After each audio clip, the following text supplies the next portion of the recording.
Buenos días. Nos incorporamos hoy después de la intensa jornada de ayer. Bueno, y continuamos pues con unos y unas ponentes de excepción. En este caso, pues inaugura la jornada de hoy Fernando Lousada. Fernando es, para las personas que no le conozcáis, que hay muchas personas en la sala que le conocen, porque han asistido con asiduidad a sus ponencias, conferencias en la Unidad de Igualdad, porque es nuestra estrella invitada de forma permanente, pues es magistrado del Tribunal Superior de Justicia de Galicia. Y verdaderamente siempre digo lo mismo, pero es verdad, lo ha escrito todo. Yo no sé cómo tiene tiempo para escribir sentencias, libros, conferencias, pero verdaderamente su capacidad de trabajo y su compromiso con la igualdad está contrastada y desde luego es un auténtico referente.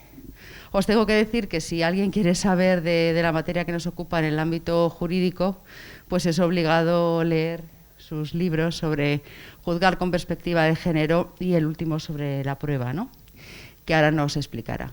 Pues sin más demora le cedo la palabra, pero que tengáis en cuenta que es un auténtico privilegio para nosotras y para la Universidad Complutense de Madrid que estés aquí, Fernando. Muchas gracias. Muchas gracias.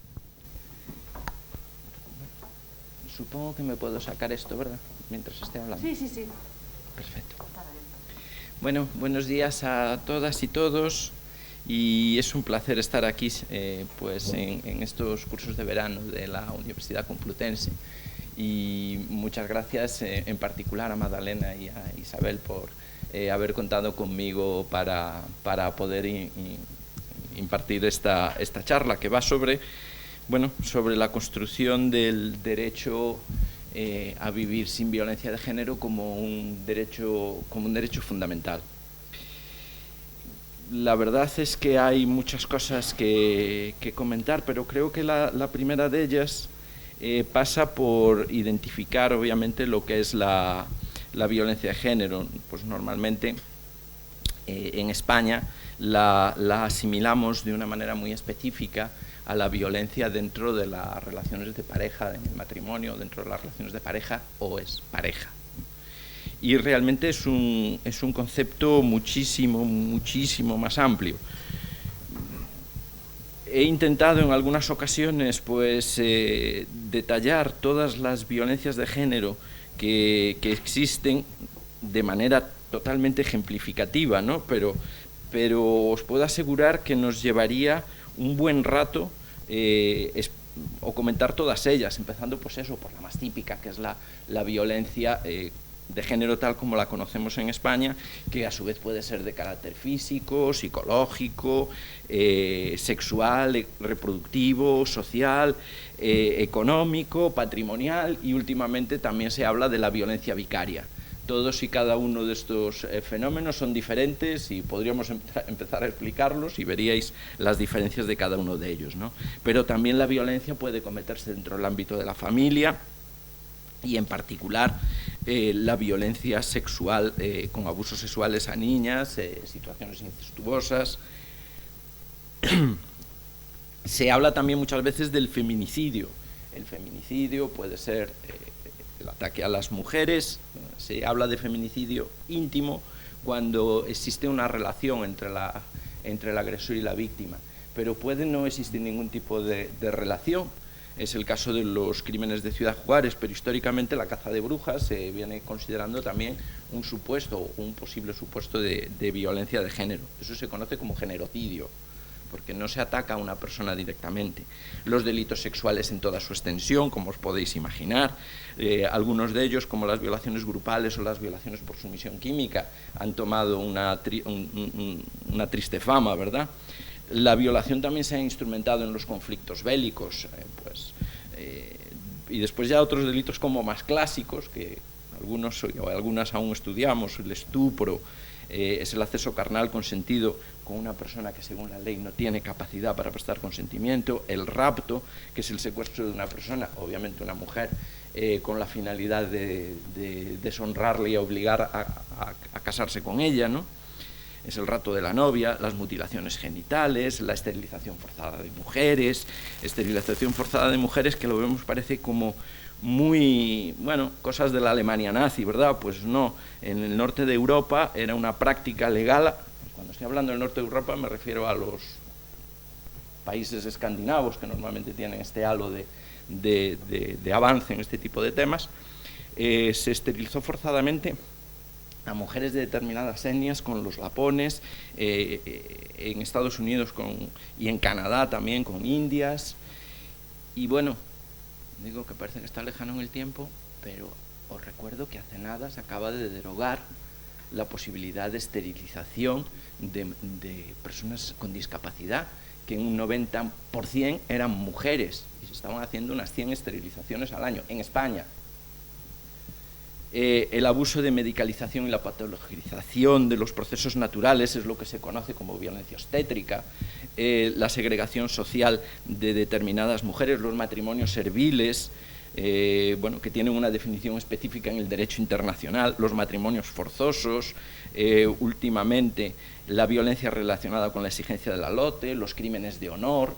En España, pues hasta no hace mucho, matar a la mujer y a su amante en el momento del adulterio, bueno, hasta hace mucho, hasta el año 63, tampoco vamos a pensar, pero bueno, matar a la mujer y al amante, si se les pillaba infragantis, apenas tenía penalidad.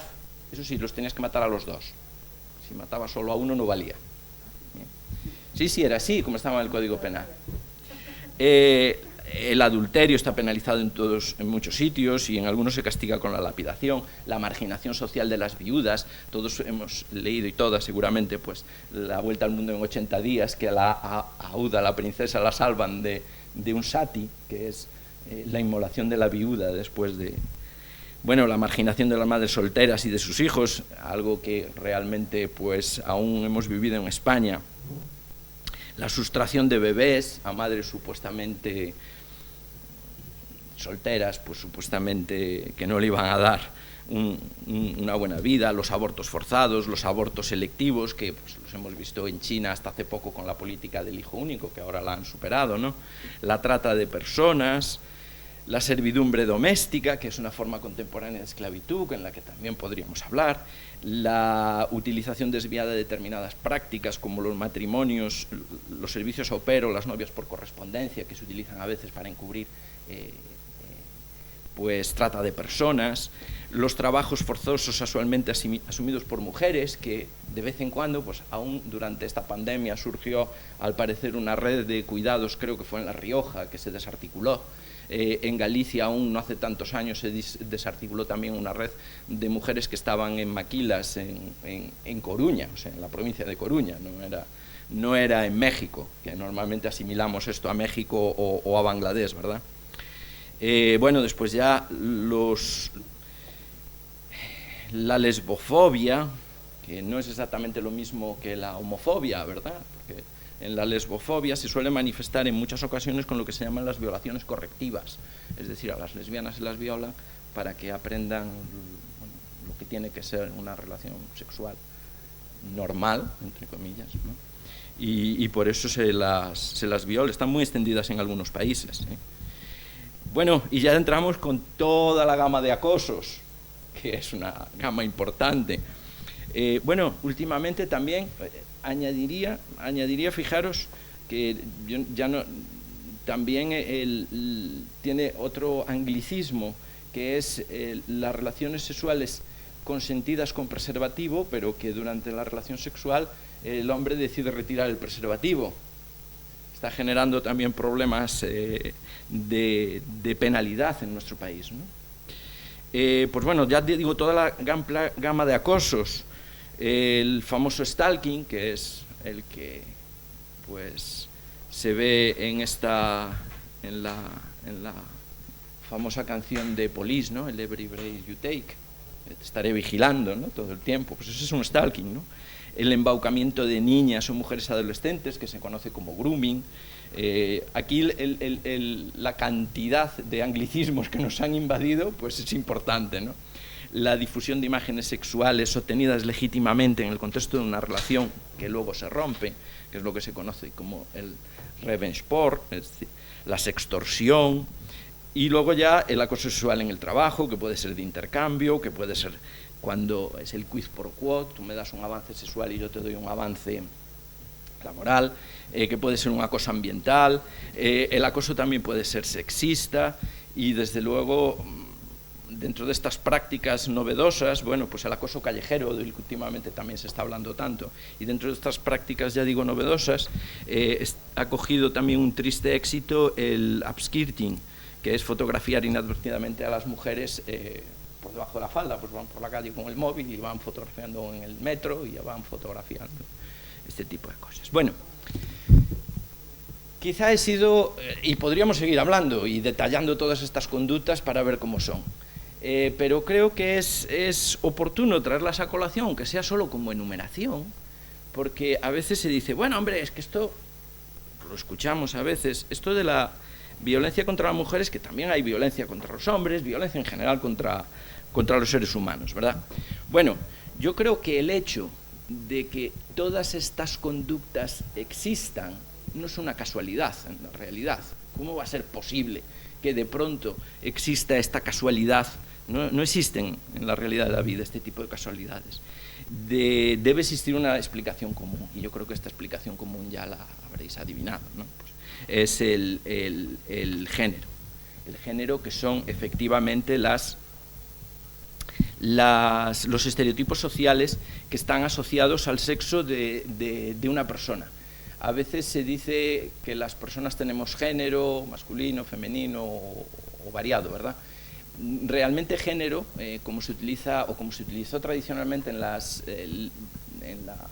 literatura feminista, era un abstracto, era un sustantivo abstracto, es decir, era ese conjunto de prejuicios, es como se define además en el Convenio de Estambul, o sea, tampoco es ese conjunto de prejuicios que luego las personas, algunos los asumen en mayor o menor medida, y si los asumen mucho, pues tendrán, o su comportamiento será acorde a un género masculino, a un género femenino, o pues lo que suele ocurrir en muchos casos, pues que se adoptan a veces estereotipos masculinos y femeninos según las personas, obviamente. Bien, lo que es importante destacar es el juego o la relación que existe entre el género y la violencia. Claro, de pronto pensamos, la violencia es una forma de corregir los comportamientos desviados respecto a estas conductas, ¿no? Estas conductas, estos estereotipos de género te obligan a los hombres a actuar de una determinada manera, a las mujeres a actuar de esa determinada manera, también de otra determinada manera, y pensamos, bueno, ¿qué juego tiene la violencia? Pues la violencia, lo primero que se nos viene a la cabeza, es que es una forma de corrección, es una sanción. Existe un ordenamiento social patriarcal, y frente a ese ordenamiento social patriarcal tiene que haber una forma de corrección. La forma de corrección es la violencia de género. ¿Sí? Este es el planteamiento quizá más clásico. Yo creo que, sin embargo, os voy a proponer una reflexión adicional que parte de la base de que la violencia es intrínseca al género, tal como está en esta sociedad patriarcal.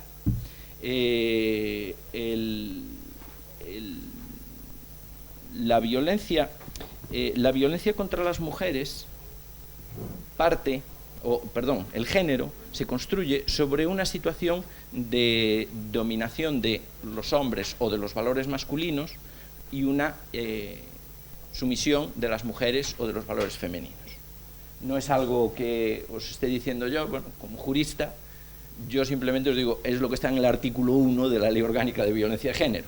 Entonces, como jurista, a mí ya esa legitimación ya me vale. Seguramente, pues, en la psicología, en la sociología, se encontrarán otras explicaciones. Como jurista, a mí ya me vale esa explicación. Por lo tanto, se trata de una superación de la idea tradicional de que la discriminación era una diferencia de trato en base a una comparativa entre lo que le pasa a los hombres y lo que le pasa a las mujeres. Es algo más que una diferencia de trato, es una diferencia, se ha hablado de una diferencia de estado, es decir, hay una dominación y hay una sumisión. Pues bien, la violencia de género coloca a los hombres y a las mujeres en el momento de la violencia, a los hombres que la realizan y a las mujeres que la sufren, en el momento de la violencia las coloca en ese estado ideal que busca la ideología patriarcal. Nos sitúa precisamente en ese estado, en el momento que un hombre pega a una mujer dentro de una relación, se comete un delito sexual o se produce sin más un acoso. Después entraré a detallar un poquito más esto, ¿verdad? Pero en el momento que se produce un acoso sexual, se está colocando el hombre y la mujer en la situación ideal de dominación y sumisión. Es decir, y con esto ya concluyo la reflexión que os quería hacer, la violencia de género no solo es un mecanismo de corrección del sistema patriarcal, es que es la actualización del sistema patriarcal en el momento en que se produce la violencia. En ese mismo momento se está actualizando la situación de dominación y sumisión. Por lo tanto, es algo mucho más que un sistema de corrección. Es intrínseco al sistema. Y evidentemente, siendo esto así, se comprenderá básicamente que cuanto más género haya, más violencia va a haber. Si tenemos muchos estereotipos de género en una determinada sociedad, si existe mucho género, lo digámoslo así, muy omnicomprensivamente, si existe mucho género, lo que va a ocurrir es que hay muchas reglas que cumplir, por lo tanto, las desviaciones van a tener que ser corregidas, pero además el que haya mucho género obliga a que haya muchas actualizaciones de esa situación de dominación y sumisión. Tiene que haber mucha violencia. Y al mismo tiempo, cuanto más violencia hay, más género se va a producir. Es decir, son dos temas que se retroalimentan.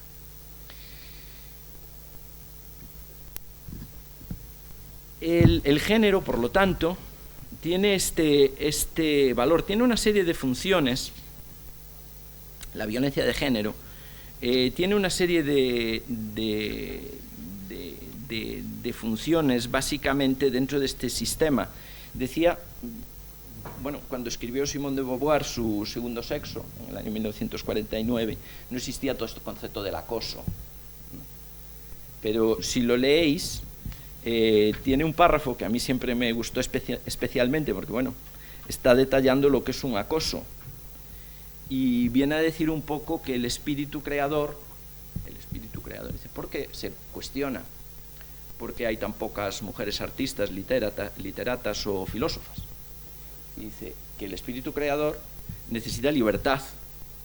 Y pues muchos escritores efectivamente lo han hecho, acometen viajes, bueno, hacen crónicas de viajes incluso, cuentan sus experiencias, pero decía ella, la jovencita, lo leo literal, la jovencita sale sola y puede pasearse por las Tullerías, pero ya he dicho lo hostil que le resulta la calle. Por todas partes, ojos, manos acechan.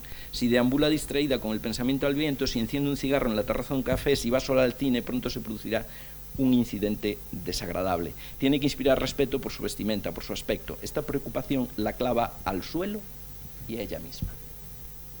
Esto es efectivamente el efecto que produce la violencia dentro de esta reflexión que os comentaba de que es intrínseca al género. Y este es el efecto que produce. Pero además, la violencia de género legitima más violencia de género. Claro, vamos a ver, no vamos a caer en el tópico de decir, pues, todas las violencias de género son iguales. No, todas las violencias de género no son iguales. Evidentemente, un asesinato, un femicidio, pues no es lo mismo que un acoso callejero. No es lo mismo, ¿verdad? Evidentemente, y no puede tener la misma respuesta penal ni la misma sanción social. Ahora bien, Lo que sí es verdad es que unas se legitiman a las otras. Es decir, quien está cometiendo una determinada forma de violencia de género que es especialmente intensa o especialmente grave, se ve legitimado por aquellas otras personas, por aquellos otros hombres, que están realizando formas de violencia de género más suaves, llamémoslo así, ¿no? Entonces, existe ese efecto de legitimación. Se produce simplemente, o la propia situación de estas conductas de menor gravedad conduce a esto. Y es por eso por lo que se justifica básicamente pues, las leyes de violencia de género. Esta es la justificación básica de las mismas y de las normas que en ellas vienen. Que tienen básicamente tres aspectos, que es el aspecto preventivo, el punitivo y el reparador, ¿no? En el aspecto preventivo, obligando a educar sin violencia de género, obligando, por ejemplo, a una publicidad sin violencia de género. En el aspecto punitivo es, bueno, a veces es el campo de batalla de distintas opiniones públicas, ¿no? Porque, bueno, es que resulta que a los hombres, por el hecho de pegarle a sus mujeres, pues se les va a castigar con mayor pena que a las mujeres si pegan a los hombres. Claro, pero el tema está, volvemos a insistir, que quien está actuando de esa manera se está inscribiendo de manera voluntaria en un estado de dominación-sumisión que además está legitimando comportamientos más graves, a lo mejor no de esta misma persona, porque incluso los maltratadores domésticos no todos son asesinos, ni mucho menos, pues algunos se limitan a maltratos más sutiles y no van a pasar de ahí, pero está legitimando todo el sistema.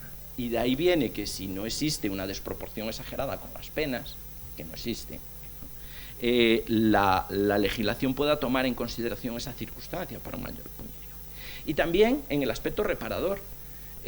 Normalmente se pasa por alto, tenemos un flamante Estatuto de la Víctima del Delito del año 2015, y normalmente se ve pues en perspectiva de decir, bueno, pues, está bien y tal, etcétera, pero se pasa por alto que el Estatuto de la Víctima del Delito, bueno, aparte que tiene múltiples referencias a delitos de género, a delitos sexuales, a violencia de género, etcétera, cerca del 70% de las personas que son atendidas en las oficinas de víctimas de violencia de género son mujeres. A ver, ¿qué pasa? ¿Que en este país hay más víctimas de delitos que son mujeres que víctimas de delitos que son hombres? No, eso no es así.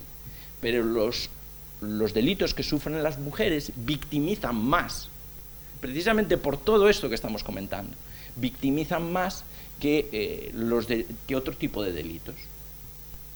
Con lo cual, efectivamente, nos estamos situando en esa estructura social, en que la violencia y el género están íntimamente ligados y que además determina, ya digo, que se corta las alas de las mujeres, que se legitima más violencia de género y, en última instancia, determina que existan leyes específicas sobre la materia de violencia de género en estos tres aspectos que os he destacado: el preventivo, el punitivo y el reparador. Bueno, ahora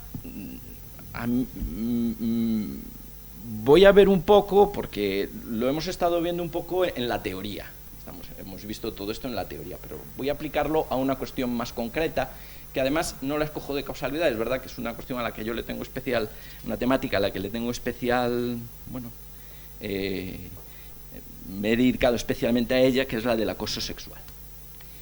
Pero es verdad que eso es así, me diréis, bueno, que este señor pues va a hablar pues de, bueno, pero no solo es eso, es que si analizamos la evolución del pensamiento feminista desde los años 70, que es cuando se produce la segunda ola del feminismo, la segunda ola del feminismo es la que detecta que toda esa cantidad de discriminaciones, he hablado de toda la cantidad de violencias, pero si nos pusiéramos a hablar de toda la cantidad de discriminaciones, la lista que hice al principio de la exposición podría ser más larga, ¿no?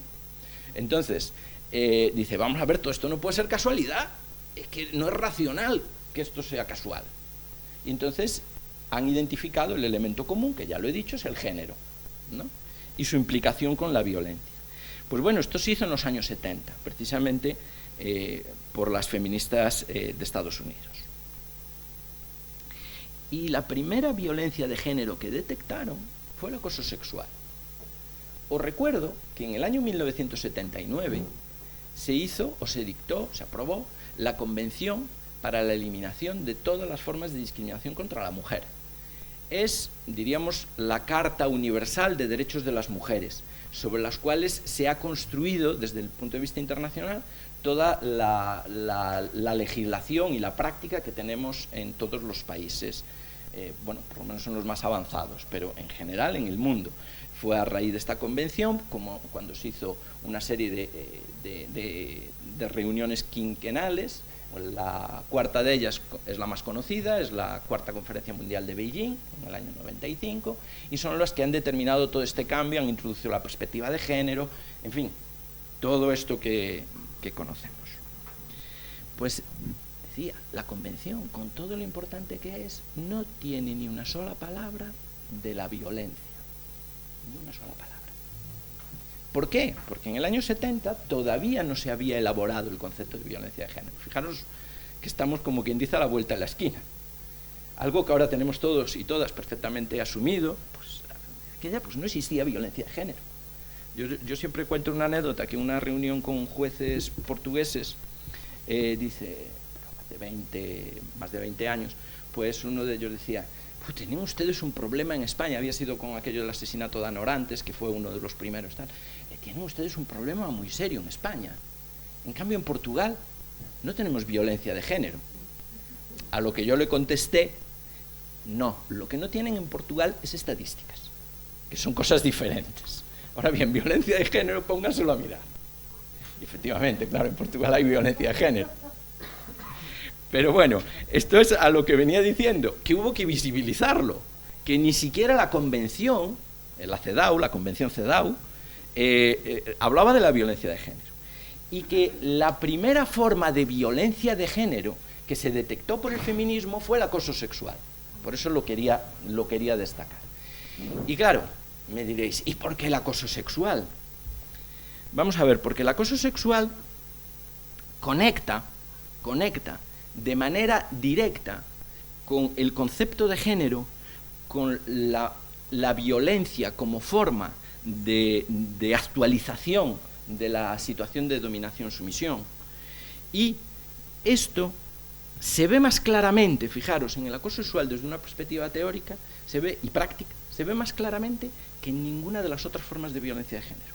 Ni siquiera en las que tenemos más asimiladas, la violencia en los matrimonios, en las familias, en las parejas, ¿no? ¿Y por qué? Pues por 3 factores que os voy a detallar y que me parece que son... Primero, el acoso sexual no obedece a una cuestión de sexualidad. Bueno, es una cuestión de sexualidad, pues este hombre anda acosando a esta mujer pues porque le gusta. Mentira. No es así. Bueno, tanto no es así que en la famosa película de Acoso, si tenéis ocasión de ver el cartel anunciador, en el cartel pone acoso, y como subtítulo, si tenéis el vídeo o un cartel o lo veis, pone acoso es poder. Acoso no es sexualidad, acoso es poder. El acoso sexual es poder. No es, por lo tanto, es la actualización de un estereotipo según el cual los hombres somos cazadores y las mujeres sois presas. Es un estereotipo que está ahí, que las personas, ya he dicho antes, el género es un abstracto, luego las personas en concreto van cogiendo, pero hay personas que lo asumen de esta manera, hay hombres que lo asumen de esta manera, también hay mujeres que lo asumen de esta manera. Entonces, desde esa perspectiva, el acoso sexual no es una cuestión de sexualidad, es una cuestión de poder. Segunda cuestión, el acoso sexual tradicionalmente ha sido lícito, jurídicamente lícito, y además socialmente admitido. Es más, todavía hoy en día pues el piropo callejero aún está como muy extendido, ¿no? Y aún pues escucharéis pues en estos trabajos de investigación periodística exhaustiva que se realizan a veces en los telediarios, que le preguntan al vecino o al que pasa por la calle, ¿no? Pues dicen qué opinan y tal, y aún hace 2 días decían, no, yo voy a seguir echando piropos, pero qué dicen y tal, pero si el piropo es... Entonces, bueno, Pues eso determina, y recordar el efecto de legitimación de las formas más suaves de violencia respecto a las formas más fuertes. El que asesina se siente legitimado por el que acosa en la calle. Se siente legitimado él, ¿no? Sin perjuicio de que obviamente no se puede decir que el que acosa en la calle vaya a asesinar. No, eso sería una barbaridad. Pero el que asesina se siente legitimado por todo ese tipo de conductas. Por lo tanto, el acoso sexual es una forma tradicional de que, sin incurrir en responsabilidad legal, ni incurrir tampoco en reproche social o moral alguno, los hombres pueden actuar como sujetos activos del acoso sexual, situando a las mujeres en la posición de dominación-sumisión que les corresponde según el estereotipo. Y lo pueden hacer gratis. Bueno, ahora ya menos gratis porque efectivamente el acoso sexual se ha ido detectando y se ha ido tipificando. Pero desde luego el planteamiento es que se hacía gratis. Es la manera de enseñarles a las mujeres la situación en la que están y también la manera de que los hombres sean o se autorrefuercen como hombres, ¿no? Y la tercera idea, y aquí viene esta, que habréis de convenir, creo, que los estereotipos sexuales son el componente esencial, son un componente esencial del género. No sé si hay más, pero desde luego la maternidad también se dice, el cuidado, etc. Pero desde luego lo que está claro es que los estereotipos sexuales son un componente esencial del género. Un hombre es un hombre si sexualmente se comporta como un hombre. Una mujer es mujer si sexualmente se comporta como una mujer. Si no es así, bueno, ya estamos entrando en otras circunstancias, ¿no? Como comentábamos ayer en la cena, ¿no? Decía, pues comentaba pues una compañera pues que el padre era de los que se comprometían en la casa, se corresponsabilizaban, y entonces los amigos, anda, levántate ya, venga, que eres un planchabragas y vete a hacer esas mariconerías. Dicho así, claro, eso era lo que escuchábamos muchos hombres, y no en generaciones tan lejanas. Yo creo que eso aún se está repitiendo. Entonces, desde esa perspectiva, os dais cuenta que la sexualidad, el comportamiento sexual, viene a definir lo que es un hombre y lo que no lo es dentro de estas peculiaridades. O sea, recapitulo, el acoso sexual es una cuestión de poder que permite actualizar la situación de sumisión-dominación con un escaso reproche social, jurídico, moral, y que además determina que conecta esto directamente con el género como forma de dominación, porque conecta directamente con la sexualidad. Conecta directamente con la sexualidad. Por eso digo que no resulta ninguna casualidad que el acoso sexual era una conducta lícita, incluso socialmente aceptada como una forma ordinaria de acercamiento sexual, y que ese acercamiento sexual solo devenía ilícito cuando su desarrollo se produjese en una agresión, un acoso sexual, pero no por sí mismo. Bueno, y esto me lleva a dos... Voy a entrar ahora en, diríamos, os he contado un poco lo que es toda la violencia de género primaria. Esto que os he explicado todo es la violencia de género primaria. Pero existen violencias de género secundarias. Me diréis que son las violencias de género secundarias. Pues son aquellas manifestaciones de violencia que no suponen directamente una violencia de género, pero que legitiman el sistema, legitiman el género. Ya lo digo, que utilizo el término como un abstracto. Legitiman el género. Si la violencia es la actualización de los estereotipos de género basados en la idea de dominación-sumisión, que es lo que hemos visto, estas violencias, manifestaciones primarias, y el género es el fundamento del sistema patriarcal, toda manifestación de violencia de género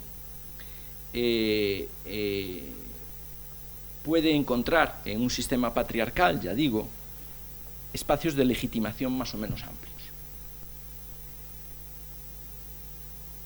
Incluso en los sistemas patriarcales más duros, determinadas formas de violencia son prohibidas, ¿no? Pues a lo mejor pues la violación, pero siempre existen espacios de legitimación. Pues por ejemplo, como la violación dentro del matrimonio no atenta contra la honestidad de la mujer, pues no es violación.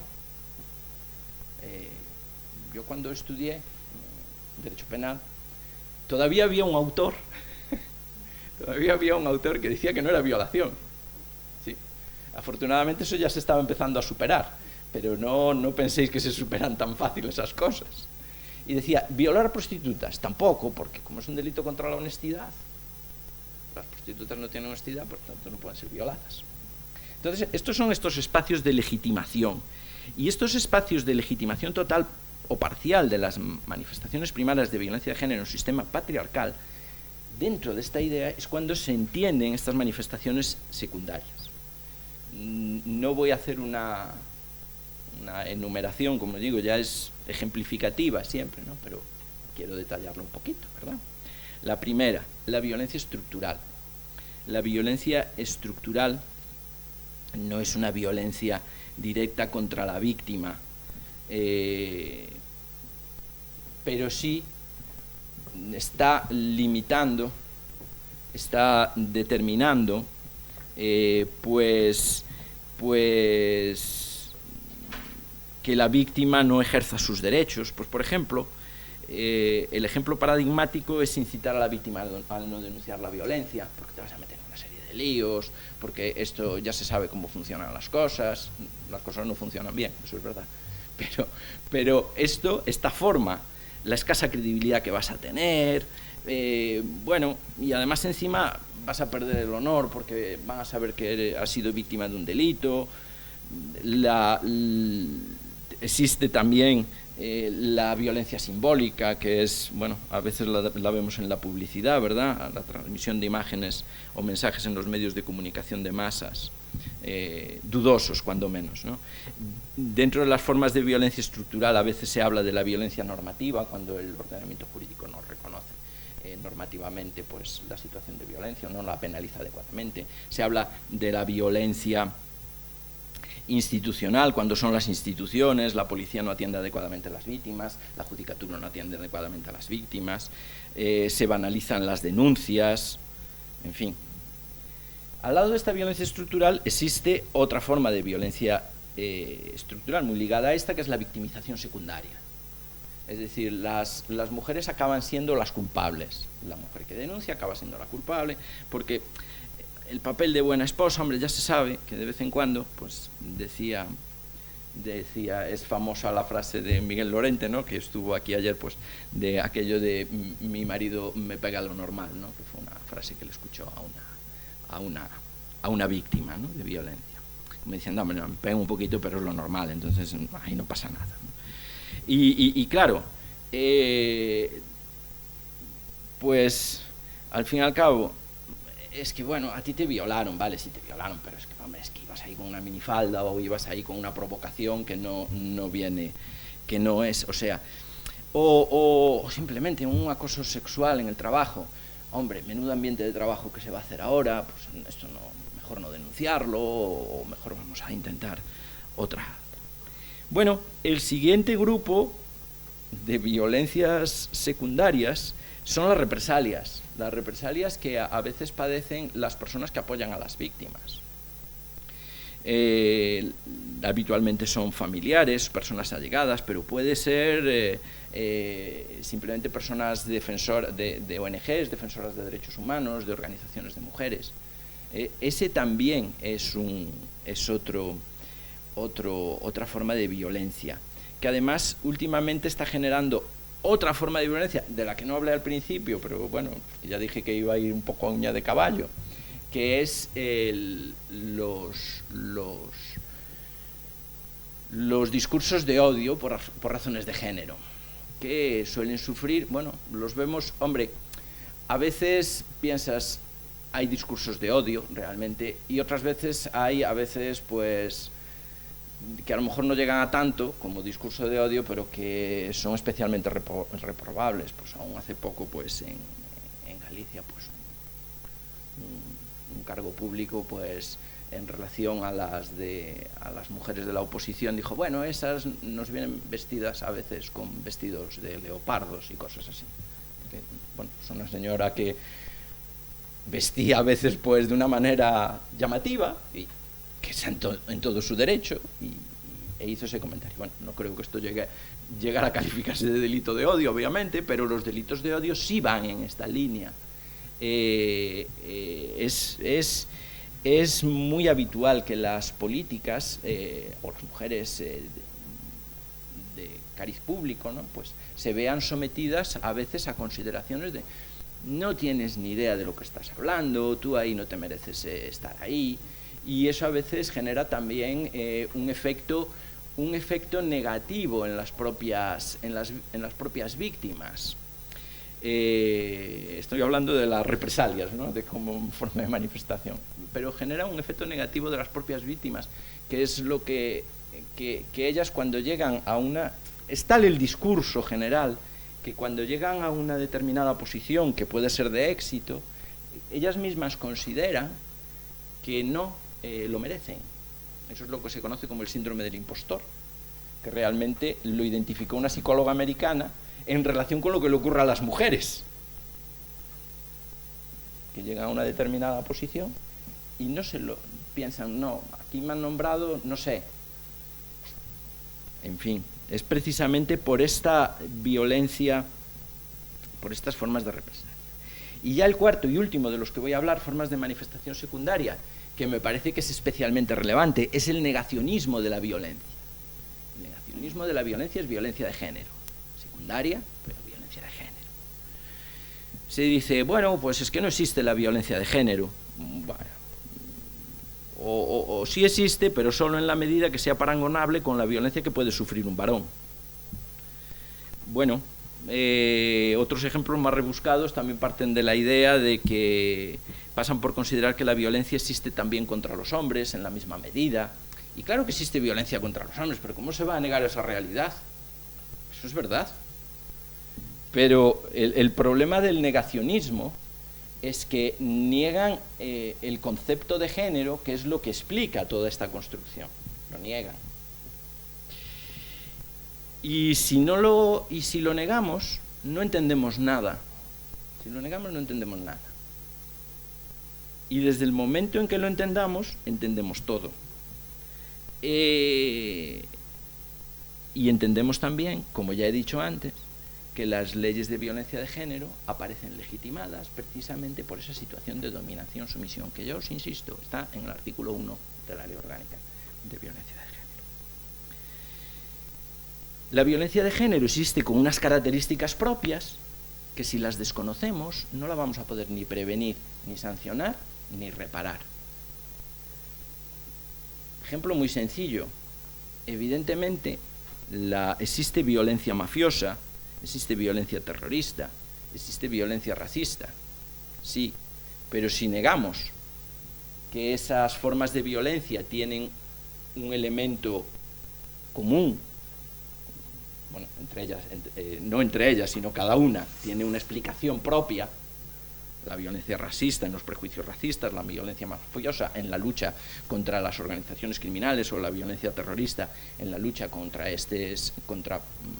sujetos que quieren alterar el orden constitucional, pues claro, desde esa perspectiva, si negamos esas esencias, pues diríamos, bueno, pues si no hay violencia de género, que tampoco haya violencia racista, mafiosa o terrorista, y la hay, y tiene que preverse, porque si no se conoce cuáles son las razones de esa violencia, no se va a poder luchar contra ellas. No es una cuestión cuantitativa de que si de pronto haya muchos hombres que sufren violencia, incluso en ocasiones de sus mujeres, eso es innegable, y si hay más o menos, o las estadísticas están cambiadas o no sé qué. Todo eso son tonterías. Lo relevante es que la violencia de género tiene una explicación propia, que no digo que no la puedan tener otras, como ya digo, la racista, la mafiosa, la terrorista, pero lo que determina es que si no tenemos en cuenta esa explicación propia, no la vamos a saber ni prevenir, ni sancionar, ni reparar. Y eso es lo que hay que tener en cuenta. Bueno, con esto,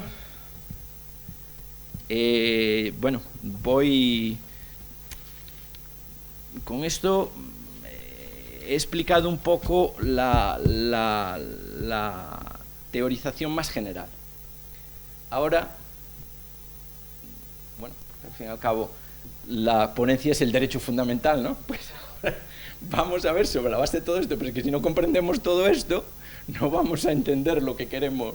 Hay que saber primero a dónde se quiere llegar o lo que queremos hacer para luego el derecho, el ordenamiento jurídico, las leyes, pues hacer cosas que sean adecuadas a esa finalidad. Y esto es a lo que básicamente queremos llegar, ¿no? El derecho fundamental a la violencia de género, lo comentaba antes, parte, obviamente, de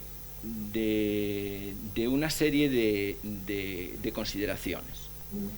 Todos los derechos fundamentales, ahora sí que me voy a meter un poco más jurídico, diríamos, pero creo que voy a evitar tampoco grandes cuestiones jurídicas, pero sí detallar un poco. Todos los derechos fundamentales, todos, tienen una dimensión subjetiva y una dimensión objetiva. ¿Qué es la dimensión subjetiva? Pues eso es fácil de entender. Es el derecho que tiene una persona a reclamar frente a otras, o básicamente a reclamar frente al Estado para que la proteja. Pues la libertad de expresión, pues yo reclamo que el Estado no me haga censura previa, ¿no?, en medio de comunicación. Reclamo también que otras personas no realicen discursos del odio contra mi libertad de expresión y al mismo tiempo todo esto dentro de unos límites. Este es el derecho subjetivo. Esto es fácil de apreciar. ¿Y en qué se plasma el derecho subjetivo a vivir sin violencia de género? Pues el derecho subjetivo se plasma básicamente en términos penales. Es un derecho a vivir, entendido en sentido amplio, a no perder la vida, pero también a poder vivir de una manera acorde con nuestras decisiones personales, ¿verdad? Sin sumisión a estereotipos, sin sumisión a violencias. Pues este derecho subjetivo tiene un determinado contenido, y ese determinado contenido viene básicamente especificado en el Código Penal a través de toda una serie de delitos que se han tenido que modificar a través de una modificación del año 2015 para adaptarnos al convenio de prevención y sanción de todas las formas de violencia contra las mujeres y de género, que es el convenio de Estambul.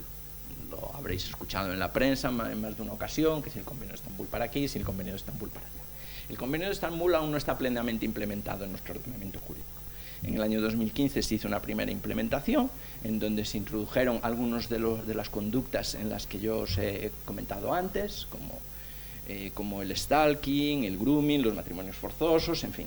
Pero todavía está pendiente de una modificación más amplia que se asumió por el Pacto de Estado contra la Violencia de Género, pero que, como sabemos, el Pacto de Estado contra la Violencia de Género todavía, se han hecho un par de reformas legislativas precisamente para incidir en ello, pero todavía no está totalmente implementado. Ahora se quiere implementar, con estas nuevas leyes sobre el sí es sí, y también,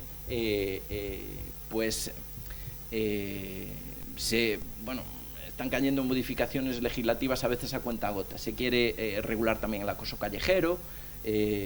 Existen una serie de cuestiones que están todavía pendientes de realización. Claro, una vez que estamos pendientes de realización, se plantea el segundo problema. ¿El Estado garantiza adecuadamente la protección conforme a estos parámetros internacionales? Y si no la garantiza adecuadamente, ¿qué vía cabe? Pues la otra vía que cabe es la reclamación de responsabilidades patrimoniales al Estado. y esta dimensión subjetiva es renunciable por las víctimas, porque aquí tenemos un elemento que ha dado lugar a muchas discusiones, ¿no? Básicamente, el problema no se plantea tanto como en el hecho de que las víctimas renuncian, sino que en el hecho de que las víctimas no continúan las denuncias. Entonces, si no continúan las denuncias, ¿qué hacemos? ¿Cerramos el procedimiento y absolvemos?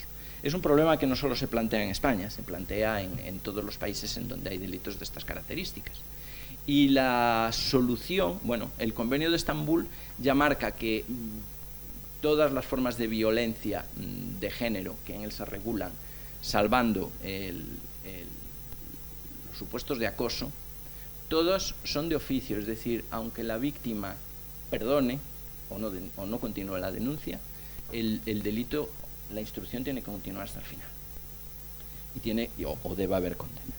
Y en los otros supuestos, claro, esto ha dado lugar, pues, no sé, a sentencias del Tribunal Constitucional, del Tribunal Supremo, perdón, estableciendo qué pasa. Lo que se está haciendo en otros países europeos, o se está planteando de esta manera, es que las investigaciones policiales estén protocolizadas de tal manera que, aun sin la declaración de la víctima, pueda haber condena.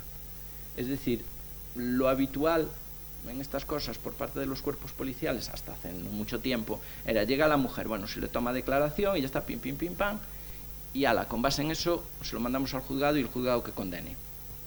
El problema radica si después esta mujer, pues no continúa. Entonces, en este tipo de situaciones, lo que hay que hacer es hacer una investigación exhaustiva desde el principio, en el cual se tome declaración a los allegados, a los vecinos, a los propios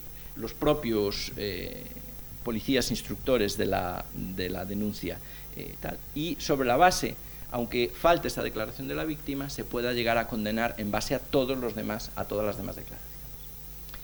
Bueno, esto en cuanto a la dimensión subjetiva. La dimensión objetiva, podría hablar más cosas de la dimensión objetiva, pero claro, ya es meterme mucho en temas más jurídicos.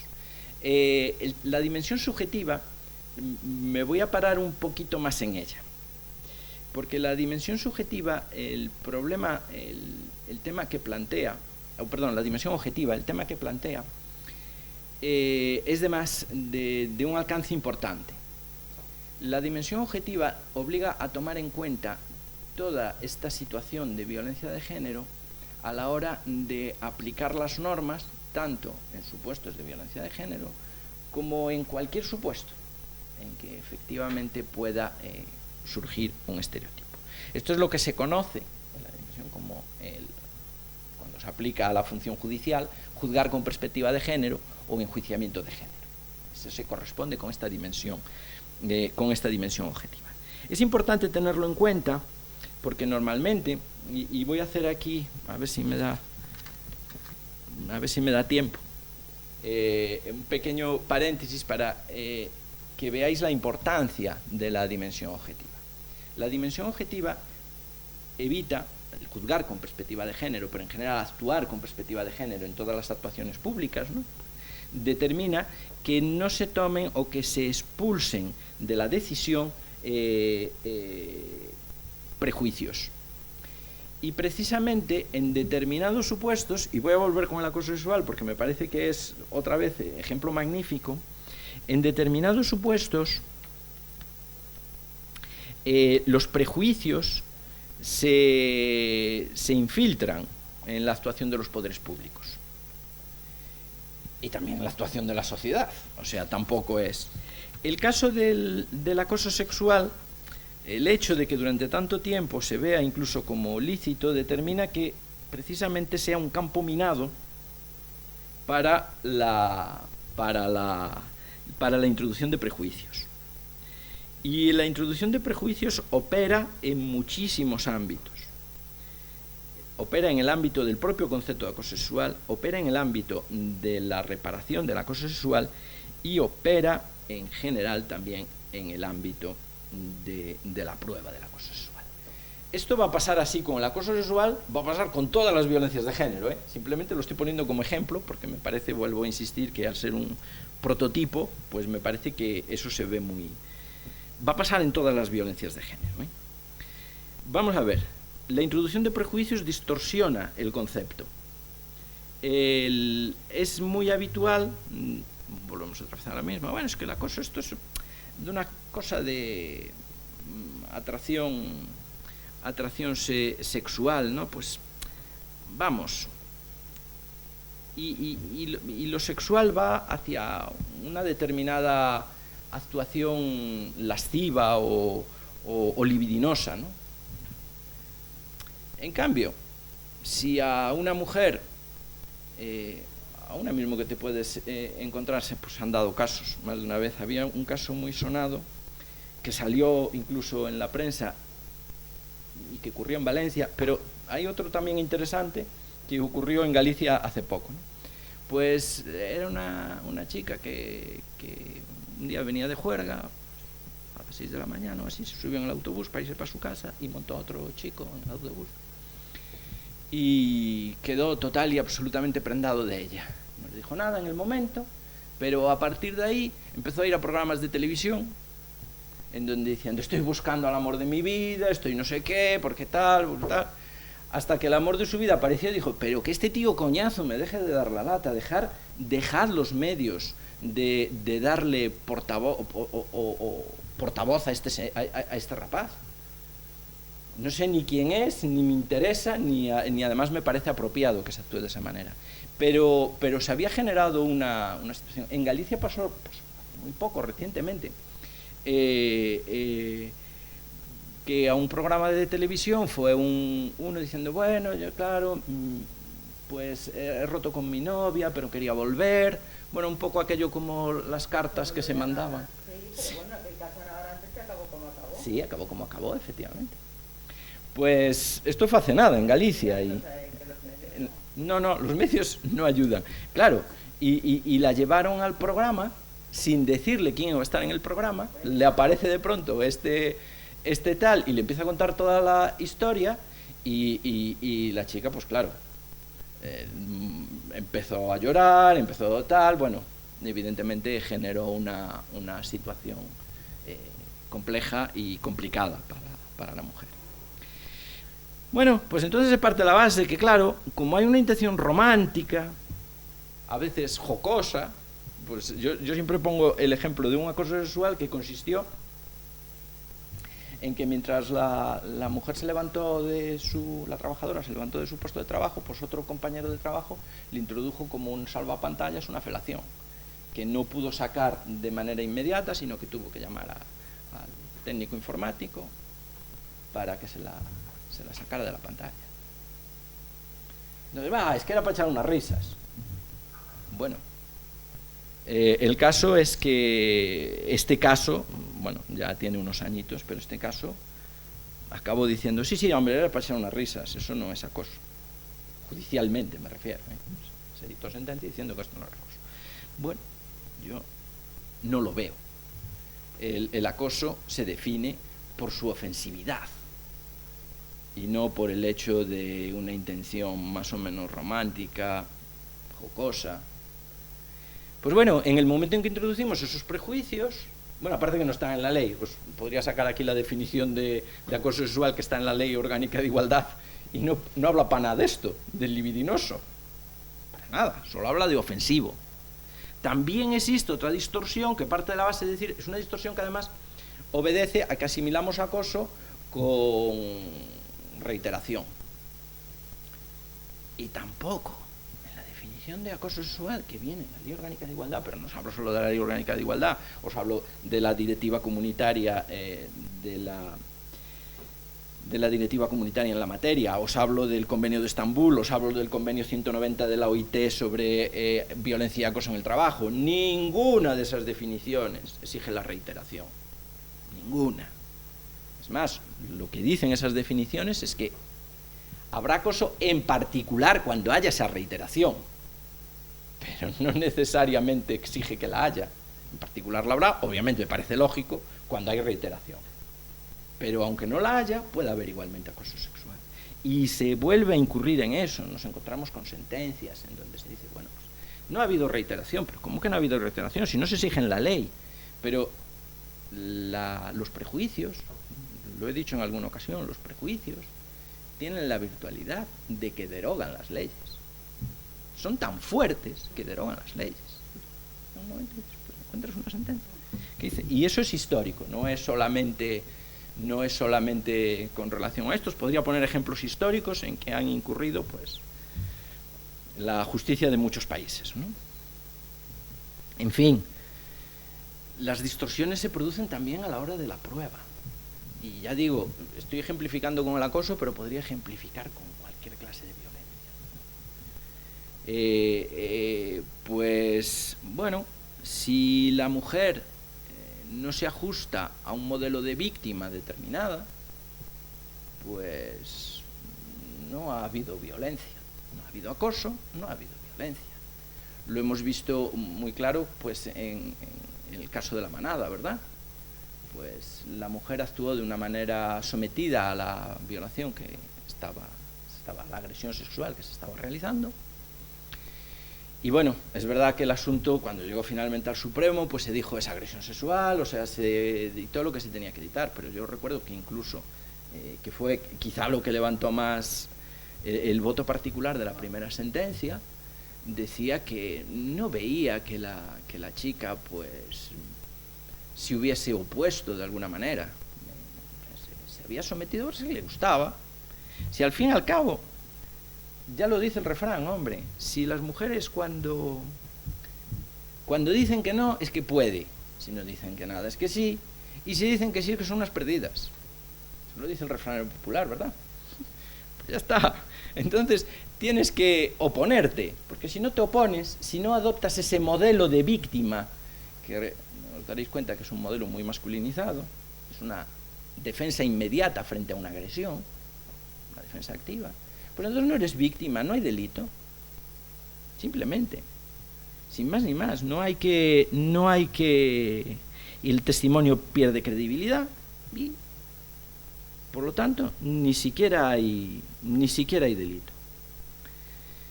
Bueno, y finalmente los prejuicios de género actúan en el acoso sexual sobre las consecuencias jurídicas. A veces se ha criticado que las indemnizaciones son bajas, que no se corresponden. Claro, cuando ves las indemnizaciones que porque le toman unas fotos, que está mal, evidentemente, ¿no? Toman las fotos a un famoso de turno, pues en un espacio reservado, pues los paparazzis vienen, 100.000 euros de indemnización. Bueno, los acosos sexuales están mucho más baratos, digámoslo así. En fin, todo este tipo de eliminación de prejuicios en el enjuiciamiento pues obligan a que se tenga que eliminar o extraer del razonamiento judicial, bueno, el razonamiento judicial. Tenía varios casos para comentaros aquí, pero veo que ya se me está echando encima el tiempo y tendremos que dejar algo para el debate, ¿verdad? Bueno. Bueno. Sí. Vale, muy bien. Bueno, pues ya iba a entrar en rematar, pero pues os cuento algunos casitos que también vienen a cuento de las posibilidades que hay de reclamación, ¿no? Y vienen a cuento también me van a venir muy bien, porque los casitos que voy a contar son casitos buenos, es decir, casitos malos en un principio, pero que acaban bien, ¿no? Sí me gusta. Claro. Son los casitos buenos. Acabaron bien. Bueno, pero a veces hay que dar muchas vueltas para que acaben bien, ¿no? Cuando os comenté antes que la Convención CEDAW estaba hecha desde el año 1939 y tiene un protocolo adicional en virtud del cual, en ese protocolo, que lo tiene firmado España, no son muchos los países que lo tienen firmado, la Convención CEDAW la tiene firmado casi todos los países del mundo, O sea, es el convenio de derechos humanos más firmado de todos. Y yo creo que uno de los más incumplidos. Pero bueno, como tiene reservas, ya sabéis, bueno, España hizo la reserva de la sucesión a la corona. Dices, bueno, pero determinados países como Arabia Saudí tienen la reserva de la Sharia. Es decir, vamos a aplicar esta convención, salvo que vaya en contra de la Sharia, que como sabéis es la costumbre islámica. Yo no sé hasta qué punto, claro. Ahí hay un problemilla. Pero bueno. Entonces, como hay muchas reservas, hay muchos incumplimientos también, pues se hizo un protocolo en virtud del cual se sometían los países a la decisión del comité que crea la CEDAW. La Convención CEDAW crea un comité que se llama el Comité CEDAW. ¿Para qué nos vamos a complicar en poner tal, nombres raros? Lo volvemos a llamar como la Convención. Y en virtud de ese protocolo, pues se pueden llevar asuntos, denuncias particulares al comité. Y esto es relativamente nuevo. España, ya digo, que lo tiene firmado, y gracias a haberlo firmado, pues ya ha sido condenado en 2 ocasiones, que son las que voy a comentar. De todas maneras, voy a comentar primero la primera de todas las decisiones que adoptó el comité en relación en aplicación de este protocolo y en relación al tema de enjuiciar con perspectiva de género en casos de violencia de género. Es un caso además prototípico. Era una señora, es del año 2010, en el año 2010 es cuando empieza a hablarse de todo esto de juzgar con perspectiva de género y enjuiciar con perspectiva de género. Es decir, que la Ley Orgánica de Igualdad Española, lo digo como paréntesis, la Ley Orgánica de Igualdad Española tiene un artículo 4 que ya habla de la dimensión objetiva del derecho fundamental a no sufrir discriminación, que en este sentido se adelantó y ha permitido pues que esta elaboración que ha hecho el Comité CEDAW pues sea muy bien recibida en España, y de hecho la está aplicando desde hace algún tiempo y cada vez con mayor intensidad el Tribunal Supremo, tanto la sala de lo penal básicamente como la sala de lo social. Y incluso habréis escuchado estos días que han nombrado a una magistrada de la sala de lo social como magistrada del Tribunal de Justicia de la Unión Europea, y el titular era: la perspectiva de género llega al Tribunal de Justicia de la Unión Europea. Bueno, llega porque ella era una de las defensoras de la aplicación del artículo 4 de la Ley Orgánica de Igualdad y de la perspectiva de género y del enjuiciamiento de género, una de las que ayudó a implementarlo en la sala de lo social. Bueno, pues la primera de ellas, que es del año 2010, pues era una señora que era, y mirar cómo estaban todos los prejuicios, era directora ejecutiva en la Cámara de Comercio de Manila, en Filipinas, y fue violada por el presidente. Durante el juicio, pues la jueza, era una jueza que decidió el asunto, absolvió al cuestionar la credibilidad del testimonio. ¿Y por qué cuestionaba la credibilidad del testimonio? Primero, porque debería haber la mujer reaccionado antes, durante y después de la violencia de otra manera diferente a como lo hizo. Parece que en alguna ocasión parece que decía que no, pero que no era un no muy contundente y luego se dejaba. Y además esta actitud contradictoria fue lo que valoró negativamente. Además decía la jueza que no era una mujer tímida que fácilmente podría ser acobardada. Hombre, era la secretaria de la Cámara de Comercio de Manila. Y en general, por eso no la creyó. Nuevamente tenemos el modelo de víctima. La víctima tiene que defenderse. Si no se defiende, no es víctima, simplemente se deja. Había una construcción clásica. Fijaros, es que los juristas somos fantásticos siempre a lo largo de la historia. Había una construcción clásica que se aplicó pues en Occidente durante muchísimos años, y el Tribunal Supremo Español, la Sala de lo Penal, lo aplicó, bueno, en la época de la dictadura, es verdad que después ya no, pero que lo aplicaba, que era lo que se llamaba la vis grata mulieris. Además nos encanta poner cosas en latín, ¿verdad? Traducido literalmente sería la fuerza que le gusta a las mujeres. Entonces, a las mujeres, en esto de recordar lo de la víctima, que tiene que ser la presa y el cazador, ¿no? A las mujeres les gusta un puntín de violencia. Entonces, como les gusta un puntín de violencia, no hay violación, no hay agresión sexual cuando hay agresión, sino que la agresión la hay cuando la víctima dice que no, de una manera clara y tajante. Recordar también aquello que si no dice nada es que sí, bueno, volvemos otra vez a lo mismo, ¿no? Y eso determinaba que si no había una defensa, una respuesta inmediata y agresiva, pues no había violación. Bueno, no hace tanto tiempo, yo lo recuerdo, yo creo que debió ser hace como 15 años, pero no hace tanto tiempo, el Tribunal Supremo de Italia dijo, literalmente en una sentencia, que las mujeres con pantalón vaquero no podían ser violadas. Porque claro, no es lo mismo la falda que la levantas y ya está, que el pantalón vaquero, que necesitas una cooperación por parte de la mujer para sacárselo. ¿Y cómo necesitas una cooperación? Pues entonces, no había violación. Las mujeres con pantalones vaqueros estabais, lo teníais claro. No podíais salir a la calle con pantalones vaqueros porque si os violaban no era violación. Esto pasó hace 15 años, es decir, no os estoy hablando de la noche de los tiempos, por el Tribunal Supremo de Italia, que levantó un revuelo importante, pues, no solo en Italia. Entonces, son este tipo de planteamientos y de lecturas, ¿verdad? Bueno, he comentado este caso porque me parecía muy específico, el de este caso de Filipinas, contra Filipinas, del año 2010, y naturalmente abre la vía, no abre la vía necesariamente a la condena del agresor, pero sí abre la vía a que la víctima pueda pedir una reparación del Estado. Y además el Estado normalmente es condenado a que mejore la capacitación de la judicatura, de la policía, de todos quienes están en él.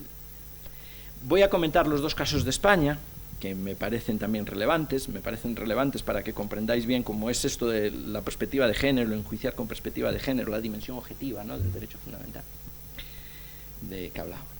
Y uno de ellos es el caso de Ángela González Carreño. Pues esta señora había solicitado la restricción del régimen de visitas del padre a la hija común. Y se le concedió durante un tiempo esta restricción que había solicitado, pero llegó un momento determinado que, porque se consideró de una manera general, sin tomar en cuenta las circunstancias de violencia de género que concurrían, se tomó en cuenta en general el hecho de que los padres tienen derecho a visitar a los hijos y los hijos también tienen el derecho, pues, a ser visitados por sus padres, ¿no? Y sobre la base de esto se acordó un régimen de visitas limitado, pero ya no vigilado. Entonces se le dejó 2 horas al padre. El padre, en el momento en que recibió la sentencia, ya le dijo a la madre: te vas a enterar. Y en el primer régimen de visitas, que debió ser ya inmediatamente, o sea, pues cogió, mató a la hija y luego se suicidó. Pues la señora González Carreño, pues, solicitó una indemnización por funcionamiento anormal de la Administración de Justicia y le fue denegada, bueno, por un tecnicismo, porque se dijo que era un error judicial. No os voy a explicar las diferencias, pero si es error judicial, previamente tienes que conseguir una sentencia ante el Tribunal Supremo que revise la resolución que se ha dictado, y después puedes ir a reclamar al Ministerio de Justicia la indemnización. Mientras que si es funcionamiento anormal, puedes ir directamente al Ministerio de Justicia a reclamar la indemnización. No tienes que pasar por ese trámite previo de un juicio de revisión ante el Tribunal Supremo. Y esto es por lo que iba ella. España le dijo: no, esto es un error judicial, vaya usted primeramente al Supremo. Bueno, la administración del gobierno, la administración central, le dijo esto. Pues lo que hizo esta señora es que, en vez de ir al juicio de revisión, que no procedía, ya os digo yo que no procedía de ninguna de las maneras, porque no se reunían las exigencias que marca la ley para ello, ¿no?, pues fue al Comité CEDAW. Y entonces el Comité CEDAW entendió que se habían producido 2 incumplimientos: que el Estado no actuó con la debida diligencia porque no tomó en consideración, en base a un principio meramente formal, que es el derecho de los padres y de los hijos a relacionarse, sin tomar en consideración el contexto de violencia de género en el que se estaban produciendo los acontecimientos. No lo tomó en consideración. Dice literalmente que la judicatura no debe aplicar estándares inflexibles sobre la base de nociones preconcebidas sobre lo que constituye la violencia doméstica. Y además, no solo lees el dictamen y no solo se ve que esto es así, bueno, pide capacitación, condena a España a que se hagan programas de capacitación, eso determinó, os lo puedo decir, el incremento de la formación de los jueces por parte del Consejo General del Poder Judicial, etc. Bueno, y de lo que se deduce de la decisión es que había fallado el sistema. No es que hubiera un error judicial, es que previamente había unos equipos psicológicos que habían actuado y habían emitido dictamen en un determinado sentido. Previamente la policía no había investigado adecuadamente el tema de la violencia de género, es decir, era un fallo del sistema. Pues después de que esta señora por fin ganó, fijaros, murió, le mataron a la hija pues, a principios del milenio, y por fin consiguió el dictamen en el 2014. Viene a España y vuelve a decir, venga, que me paguen la indemnización que me toca. Pues España le vuelve a decir que es un error judicial. Fijaros, o sea, volvemos otra vez a las mismas. Y ahí vaya usted primero al Supremo y no sé qué. Y claro que fue al Supremo, pero no para pedir la revisión, sino para impugnar esta denegación del Ministerio de Justicia. Y el Supremo dijo que era una responsabilidad patrimonial por funcionamiento anormal, que no era necesario el previo juicio de revisión. Y finalmente, pues bueno, dentro de lo que son estas consideraciones, dije que iban a acabar bien, no sé si ha acabado bien, porque con toda esta cuestión, en el año 2018 finalmente el Tribunal Supremo condenó al Estado español a, creo que fueron 600.000 euros, creo que fue esa la cantidad. Con lo cual, bueno, que ella dijo que iba a hacer una fundación, salió en la prensa diciéndolo, en fin. Con lo cual veis que el camino no le ha sido sencillo después de haber sufrido lo que sufrió. Y el otro caso en que ha sido condenada España, y con este sí que voy a acabar, es un caso más recientito. Este casi nos cogió con la pandemia, sin el casi. Es un caso que además creo que tiene interés porque trae a colación el tema de la violencia obstétrica. Y obstétrica. Yo no me gusta generalizar, porque a veces generalizo para enfatizar las cosas y luego resulta pues, que hay casos particulares en que no ha sido así. Pero en líneas generales, la violencia obstétrica, lo digo en líneas generales, en casos particulares, la han sufrido todas las mujeres que han dado a luz en mi generación y en generaciones posteriores. Digámoslo así, en mayor o menor medida, ¿no? Recordad que os había hablado de la violencia obstétrica, que es la medicalización de procesos naturales. El embarazo y el parto son procesos naturales. Eso no quiere decir que no tengan que ser vigilados médicamente, es decir, evidentemente no vamos a promover ahora que las mujeres se pongan a parir debajo de un olivo, que me parece que sería retroceder en la noche de los tiempos. Pero sí que dentro de lo que es el proceso natural, una medicalización excesiva genera esta violencia o esta posibilidad de violencia obstétrica. Bueno, pues se trataba de un caso que ya veis que esto lo tenemos a la vuelta de la esquina, ya lo digo yo siempre, dices, pues cuando hablas de discriminación y de violencia, parece siempre que estás hablando de lo que no está dentro de tu vida. Son cosas ajenas, que están, bueno, aisladas, ocasionales. Bueno, pues esto pasó en Lugo, o sea que no puedo ser más cerca allí en Galicia. ¿Qué se trató? Pues de una mujer que en el año 2009 acudió para el parto a un centro de salud y en este caso ¿qué hizo? Os detallo más o menos un poco los hechos, y algunas mujeres que ya habéis dado a luz igual os identificáis con alguna cosa, no a lo mejor de una manera tan exagerada como la que lo sufrió esta señora, obviamente, pero yo os puedo decir que mi esposa sí se identificó con alguna de esas cosas.